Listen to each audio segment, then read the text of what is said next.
पर अब तो ये कंफर्म हो गया कि मुझे 7 दिन बाद ही मरना है। 7 दिन से पहले मुझे कोई भी यमराज उठाने नहीं आ सकता, ये निश्चित है। अच्छा आप बताओ, या हम ही विचार करें, 7 सेकंड का भरोसा है भैया? नहीं है।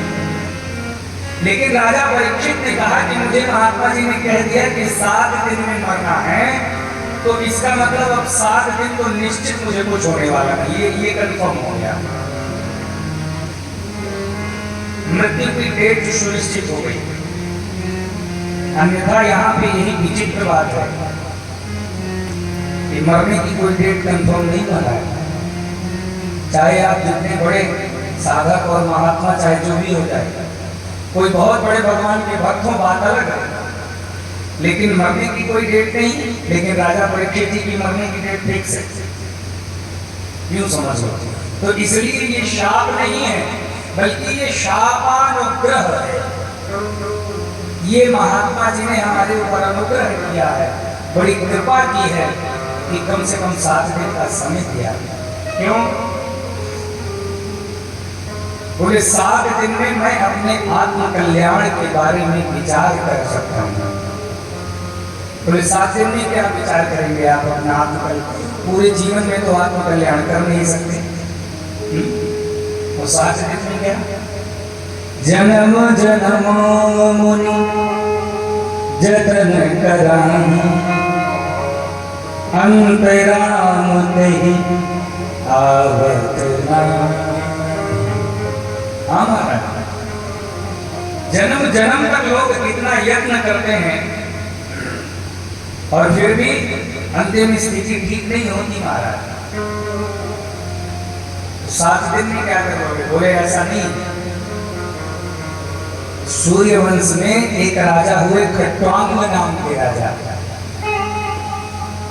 और खट्वांग नाम के राजा की आयु थी केवल 2 मुहूर्त, बस 2 मुहूर्त की आयु थी महाराज। अब मुहूर्त जितना होता हो हमें तो पता नहीं, एक मुहूर्त कितने समय का होता है। और वो सतीश जी ज्योतिषी जी बैठे हैं तो ये बताएंगे मुहूर्त के बारे में। 2 मुहूर्त की आयु थी महाराज, और 2 मुहूर्त में ऐसा प्रेम और ऐसी लगन लगाई भगवान से कि 2 मुहूर्त में ही उनका आत्म कल्याण हो गया। तो हमारे पास तो अभी कम से कम 7 दिन है महाराज। 7 दिन में तो हम अपनी मृत्यु, अपना अंतिम समय, ये सब चीजें तो सुधार सकते ही हैं। और ये निश्चित है कि 7 दिन बाद हम जाएंगे। तो अब इस लोक को छोड़ के उस लोक में जाएंगे, तो इस लोक में जो भी हमने किया वो तो ठीक है, लेकिन वहां जब जाएं तो वहां का हिसाब किताब हमारा अच्छा रहे तब माना जाएगा, है कि नहीं? तो यहाँ पे तो हिसाब किताब बहुत बढ़िया अपनी जान में करते रहे आप, और वहां जब गए और खाखा आप तक खोल के रखा गया हमारा, तब बताओ। ये सब लेखा जोखा है भगवान के पास, ये ध्यान रखिएगा।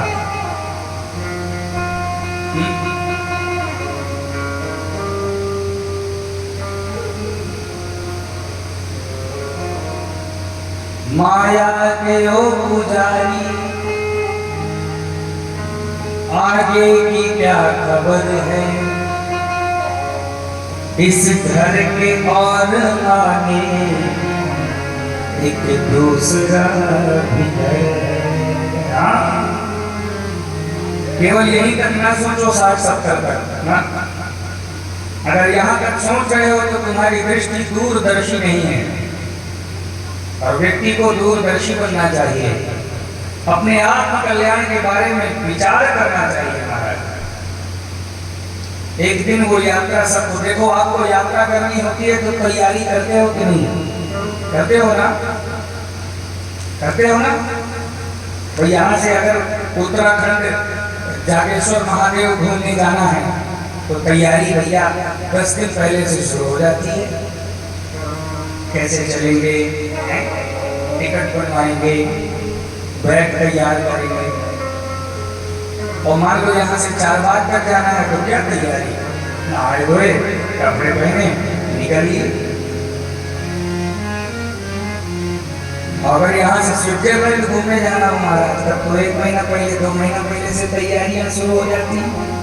ऐसा होता है कि नहीं, बताओ? होता है। कहने का तात्पर्य मेरे, जितनी लंबी यात्रा उतनी बड़ी तैयारी। आप करते भी हो।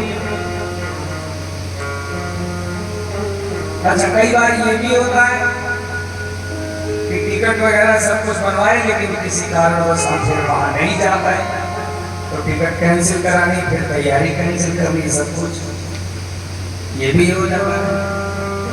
लेकिन ये वाली यात्रा को सबको करनी है, ये टिकट कैंसिल नहीं होती। हाँ, ये वाली यात्रा तो सबको करनी है महाराज, सबको जाना है। ये वाली यात्रा कंफर्म है, जाना ही जाना है। लेकिन महाराज इस यात्रा की तैयारी कोई नहीं करता। लोगों से अगर बातें करो महाराज तो कहने लगते हैं कि अभी पंडित जी समझ का हुआ, और इन्हें खेले खाए का उम्र है, खेलो खाओ, फिर थोड़ा और बड़े हो जाओ, तब फिर जवानी आएगी। अब जवानी के जोश में आदमी इतना पागल होता है कि उसे कुछ समझ में नहीं आता। बड़ी देर वहीं रहे हो, अब ये भक्ति उक्ति चंदन नाम माला और ये सब न सिखाओ। हाँ, नहीं, अभी नहीं, ये सब बुढ़ापे की चीजें हैं। बुढ़ापा में खड़े ना हुए भाई तो भजन का करियो महाराज, का मंदिर जी हो तो चले न पड़ो हैं, घुटना पकड़ ले, आखियों में दिखाए न लागी, का दर्शन करियो महाराज हैं, राम राम करियो, मुंह से लाल करते लगी। बताओ बुढ़ापा का करियो? हमें थोड़ा थोड़ा भाषा इधर की आती है तो हमको देखते हैं। बुढ़ापे में कुछ नहीं होता महाराज, बुढ़ापे में केवल रोना होता है, केवल रोना बस, ये समझ लो। लाठी से ताला पड़ जाता है, आंखों में जाला पड़ जाता है। बुढ़ापे में नहीं होती भक्ति, भक्ति बुढ़ापे की नहीं है महाराज। भक्ति का जो बीज होता है वो बचपन से ही बोया जाता है। जितने यहाँ पे हमारे माताएं बहनें और पिताजी लोग भैया लोग जो बैठे हैं, अपने बच्चों को ये चीजें सिखाओ आप।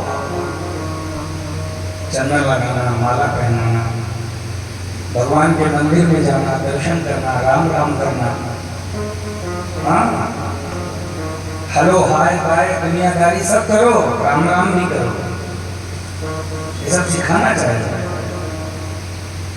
क्योंकि शुरू से अगर अभ्यास नहीं रहेगा तो अंतराम कहीं आवर्त नहीं। जब अंतिम समय आ जाता है फिर लोग कहते हैं दादाजी राम राम बोलो, राम राम। अब दादाजी कहाँ से राम राम बोले जब जीवन भर नहीं बोले? दादाजी जीवन भर जो किए वही याद आता है, उस समय भी कटिया पे पड़े पड़े पड़े। भाई जिस चीज का अभ्यास रहता है वो तुरंत चीजें हो जाती हैं, और जिसका अभ्यास नहीं होता तो 1-2 महीने तो उसे बनाने में लग जाता है। इसलिए निरंतर उसका अभ्यास करो, निरंतर